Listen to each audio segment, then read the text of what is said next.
السلام علیکم ناظرین آج ہم بات کریں گے ڈرامہ سیریل لیڈر کی ایپیسوڈ نمبر 3 کے بارے میں۔ کہانی ایک خطرناک واقعہ سے شروع ہوتی ہے جہاں اسفند نہیں بلکہ آصف احمد پر حملہ ہو چکا ہوتا ہے اور اسے زخمی حالت میں ہسپتال لایا جاتا ہے۔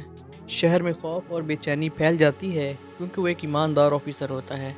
دوسری طرف سیاستدان آغا واصف اس موقع کو اپنے فائدے کے لیے استعمال کرنے کی تیاری کر رہا ہوتا ہے۔ وہ میڈیا کے سامنے یہ تاثر دیتا ہے کہ آصف احمد پر حملہ بلڈر مافیا نے کرایا، مگر حقیقت میں اس کے اپنے ارادے کچھ اور ہوتے ہیں۔ ادھر ایک اور کہانی رباب کے گھر میں چل رہی ہوتی ہے جہاں اس کی ماں اور باپ اس کی شادی آصف احمد سے طے کرنا چاہتے ہیں۔ رباب صاف انکار کر دیتی ہے اور کہتی ہے کہ وہ ابھی اس رشتے کے لیے تیار نہیں ہے، مگر اس کا باپ اس کی بات ماننے کی بجائے اسے سمجھاتا ہے کہ یہ صرف شادی نہیں بلکہ اس کی جائیداد، سیاست اور خاندانی طاقت کا مسئلہ ہے۔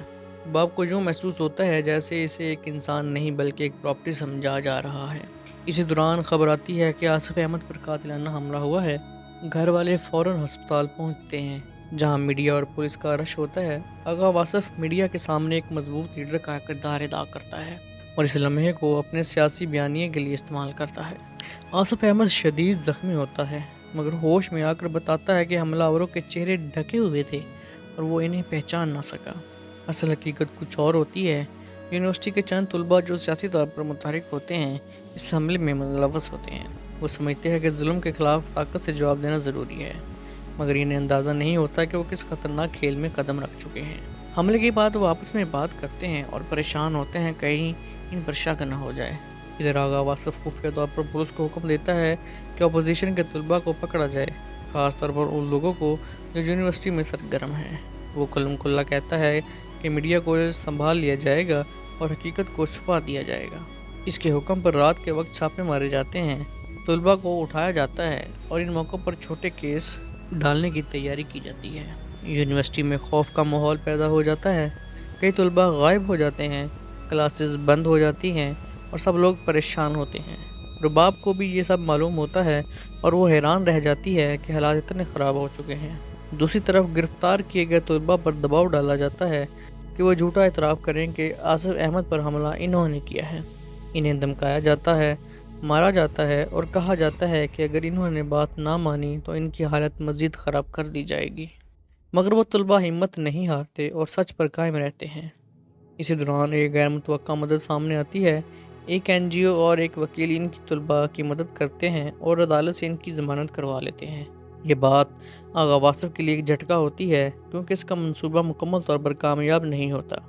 ادھر ایک اور حقیقت سامنے آتی ہے کہ آغا واصف اس حملے کو صرف سیاسی فائدے کے لیے استعمال نہیں کر رہا بلکہ بلڈر مافیا کو بلیک میل کرنے کے لیے استعمال کر رہا ہے۔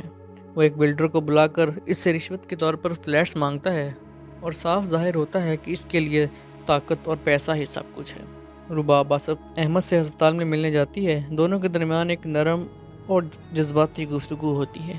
آصف احمد کہتا ہے کہ اس کے ساتھ وقت گزار کر اسے سکون ملتا ہے، مگر رباب ابھی بھی اپنے جذبات کے بارے میں کنفیوز ہوتی ہے اور وہ اس موضوع کو ٹال دیتی ہے جس پر وہ پہلے بات کرنا چاہتی تھی۔ کہانی کے آخر میں ایک نیا موڑ آتا ہے جب حقیقت آہستہ آہستہ سامنے آنے لگتی ہے۔ آصف احمد کو اندازہ ہو جاتا ہے کہ اس پر حملہ کرنے والے عام لوگ نہیں تھے بلکہ ایک منظم گروہ تھا۔ وہ فیصلہ کرتا ہے کہ جیسے ہی وہ ٹھیک ہوگا وہ ان سب کو ڈھونڈ نکالے گا اور انہیں سزا دے گا۔ دوسری طرف وہی طلباء جو اس حملے میں شامل ہوتے ہیں اب مزید بڑے خطرے میں آ جاتے ہیں کیونکہ نہ صرف پولیس بلکہ خود آصف احمد بھی ان کے پیچھے آنے والا ہوتا ہے۔